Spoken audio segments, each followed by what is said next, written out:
was some people around, so I had to embarrass myself, but that's good. That's okay. That's what we do for a photo.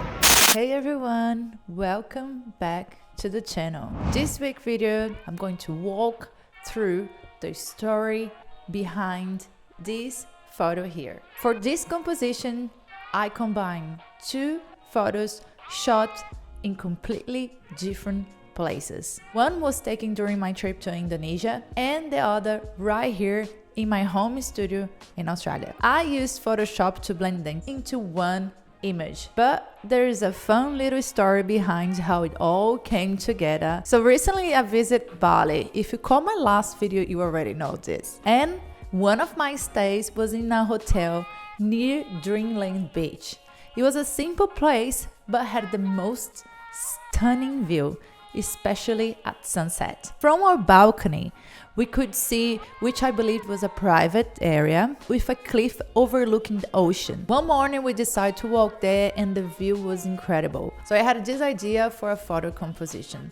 I told my partner, we have to come back during the sunset when the light is amazing. So a few days later we went back at sunset and it was packed. A lot of locals, not many tourists, a lot of locals, a lot of people. And here I am setting up my tripod, feeling pretty awkward because all these people were watching me, probably wondering what this person is doing. Is she a stupid influencer? Long story short, I didn't end up taking the photos as I planned because it takes time. You have to pose, throw your dress, throw the hair. So I grabbed just a few shots of the background and the birds that were flying, and I decided I will shoot myself back home in my studio and I will try to place myself in this beautiful background. The idea was to create a dramatic, fine art look, and the challenge was recreating the soft sunset lighting I had that day in Bali. But I don't have many big LEDs or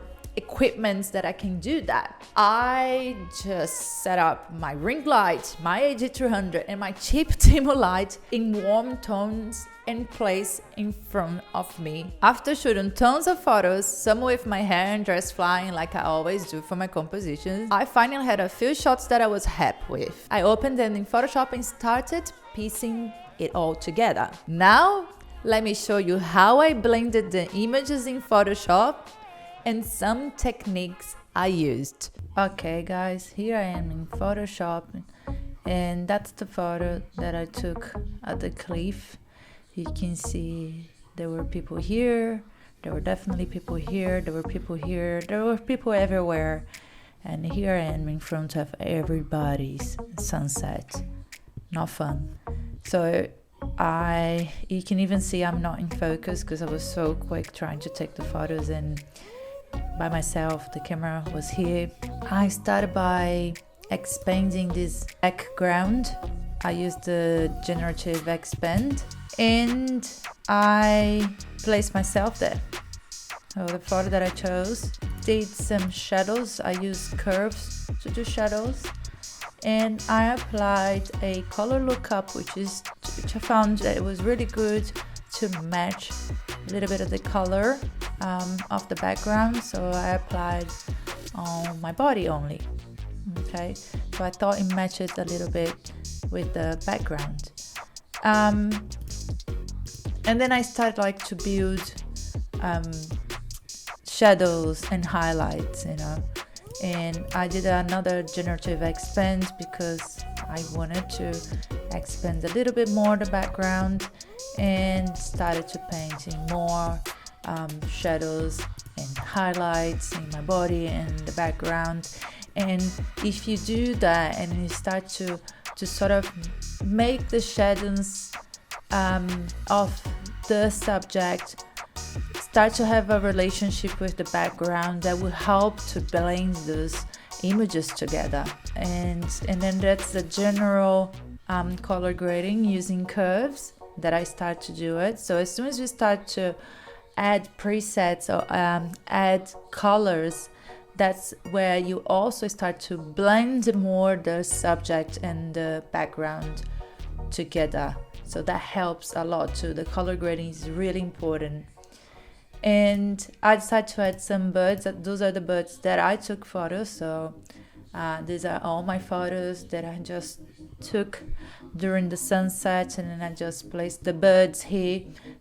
You see I had to mask, you know, but yeah, those are my photos. Again, I start to play with adjustments, vibrance, and I create a light here. This light comes from here. It's just to make this light a bit stronger. I think it works. Gradient fill, which is a type of color grading that I use a lot for fine art. More color grading using curves, and then I start to put textures. Textures also, it's something that will help to blend those two pieces together. It will affect both images, so the viewer will have that impression that both images belong together. So you can add as many textures you wanted on the top of each other, you know, and usually I put an overlay or soft to light.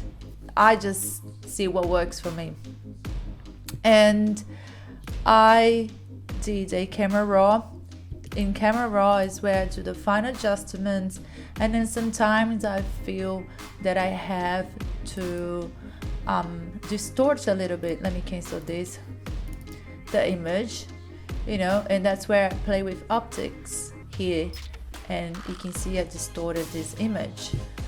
I just think sometimes it works better. I come here and I start to play around, you know, and look to see what works, you know, if I need more background, do I need more of that subject on the frame, you know, so you play around. Let me cancel. Yes. And so that's camera raw. And then I did apply a preset as well. That's also you do from camera raw. This preset I use a lot in Lightroom, and if you go over here, over here, you can apply presets that you wanted to. So I just wanted to finish with one preset that I like, and here's is a high pass just to sharp the whole image together. And this is the final image. Before,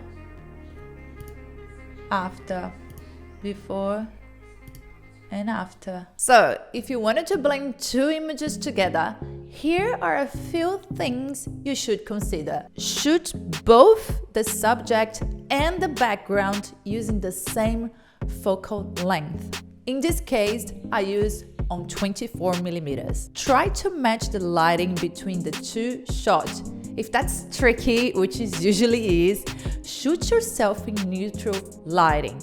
No harsh shadows or highlights, so you can adjust it and create the lighting in Photoshop. If possible, take a reference shot of yourself in the actual location to understand the lighting and shadows better. And that's it, guys. I hope you enjoyed this composition. If you did, please hit the like button, share with your friends, and don't forget to subscribe to the channel if you haven't yet.